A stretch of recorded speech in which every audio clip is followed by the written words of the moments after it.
Good evening and thank you for joining us. I'm Mark Hanrahan. Welcome everyone, I'm Jane McCarthy. Spokane works on thin margins to save animals' lives and find them forever homes. So it's no small thing that someone who tried breaking in last night caused nearly $1,000 in damage to their vet clinic. KREM 2's Amanda Rowley shares how this is taken away from funding meant for pet care. This morning, staff at Spokane discovered remnants of an attempted break-in here at their veterinary clinic. This damage is going to cost them hundreds of dollars to repair when that money is supposed to be used for the pets. A 3-inch wide hole through a double pane window, another hole through the bottom of a power outlet, resulting in damage to a nearby microscope, and a partial hole to the siding. Spokane Executive Director Dory Peck believes whoever did this may have been after their computer or drugs, but she says nothing was stolen and none of the animals were harmed. Like, it's a challenge enough to raise enough funds to keep going and keep doing what we're doing and keep moving forward. It's like, please just leave us alone. Over the weekend, Spokane hosted an adoption event and raised about $7,000. Some of that money meant for pet care will now have to be used for repairs. It's like, okay, we've made great strides, and then all of a sudden, here we are back here again, and it's just so frustrating. And I know our community is better than this. Peck says Spokane's insurance deductible is $1,000, which is about how much the damage caused, if not more. Those wanting to help can donate by visiting Spokanemal.org or bring a donation to the shelter in person.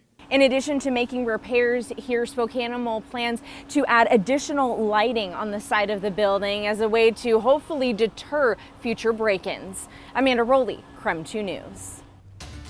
Great work by firefighters in Stevens County. They've already fully contained the reservation field fire that started late Sunday morning. At one point yesterday, the fire prompted level 1 evacuations for a few roads in that rural area. Those notices have since been lifted.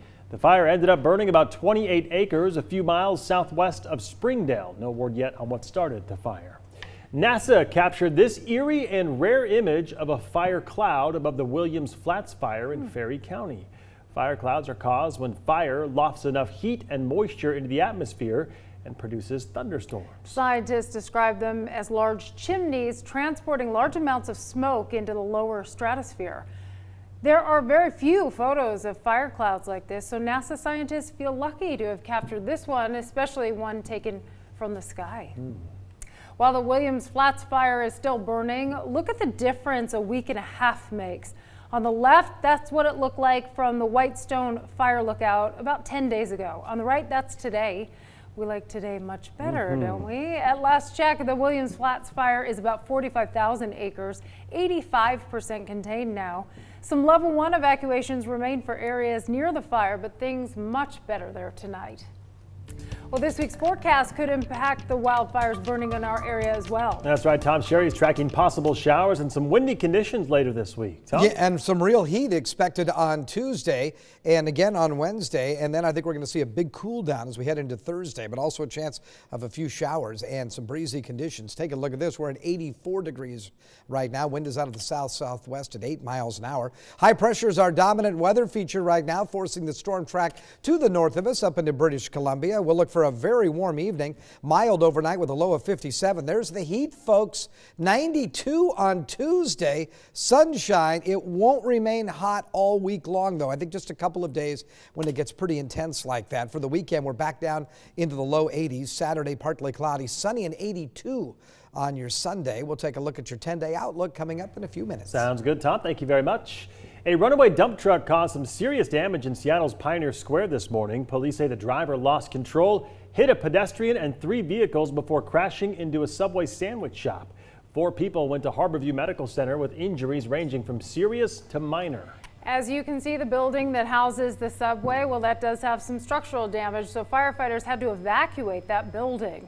Seattle police say the truck suffered a mechanical error and the driver tried to navigate through traffic. Didn't quite work. According to police, the truck driver remained on scene and is cooperating. Washington Governor Jay Inslee says he's closing in on the requirements for the next Democratic debate.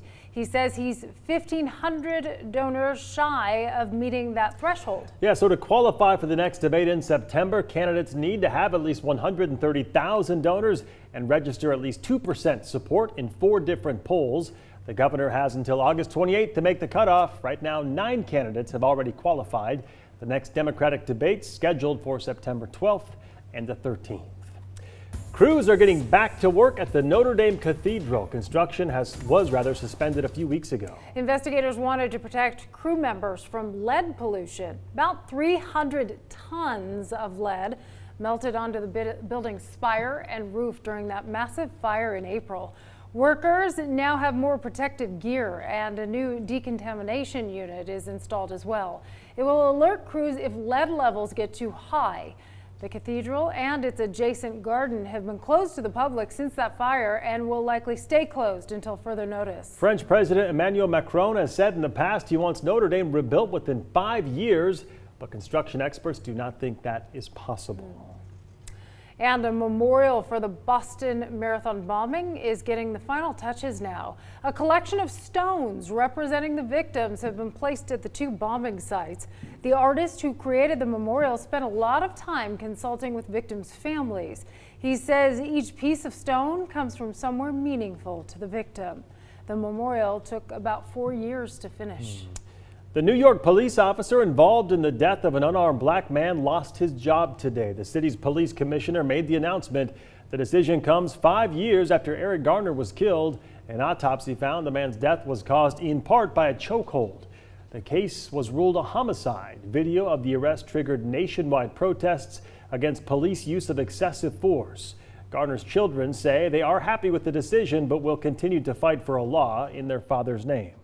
I don't think we're having a recession. We're doing tremendously well. President Donald Trump is downplaying the possibility of recession. Many investors, though, expect a downturn by 2021.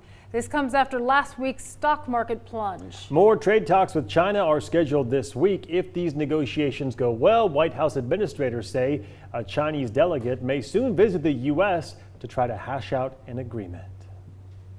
The Pullman School District just opened up its newest elementary school, and district leaders say the project could not have finished soon enough. They hope the new school will reduce class sizes and give students more one-on-one time with teachers. KREM 2's Shayna Waldtower takes us inside for a sneak peek. It's a new school year and a brand new facility here. 27,000 square feet of new classrooms, technology, security, all things the district says will help the overall operations for the upcoming school year. They're the Kamiak Kestrels. Welcome to Kamiak Elementary. We're really thrilled to have a brand new 4th elementary school in Pullman. It'll be the new home to about 350 students in just a couple of weeks. We had 3 elementary schools previously, and all of them were just bursting at the seams. They were far over the intended capacity. Back in 2016, voters passed a $23.5 million bond to build the new school.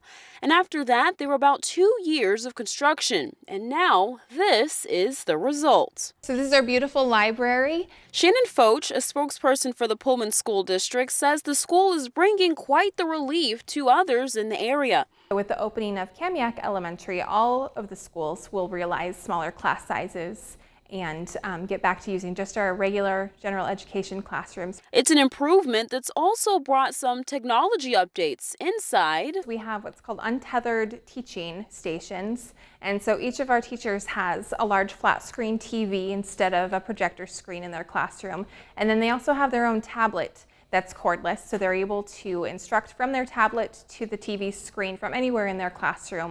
And outside of the classroom. From the front office, they're able to lock down the entire school with just the click of a button. There's also the gym that Foch says will be open to the community to rent for large events. So not only is it a great space for learning, it's going to be a really great facility for our community to use as well. Making the school a blessing for the district, students, and the community. We're excited. All of our staff is really excited about the opening of a new school and the opportunity for all of our staff to be positively impacted. In Pullman, Shayna Waldtower, KREM 2 News.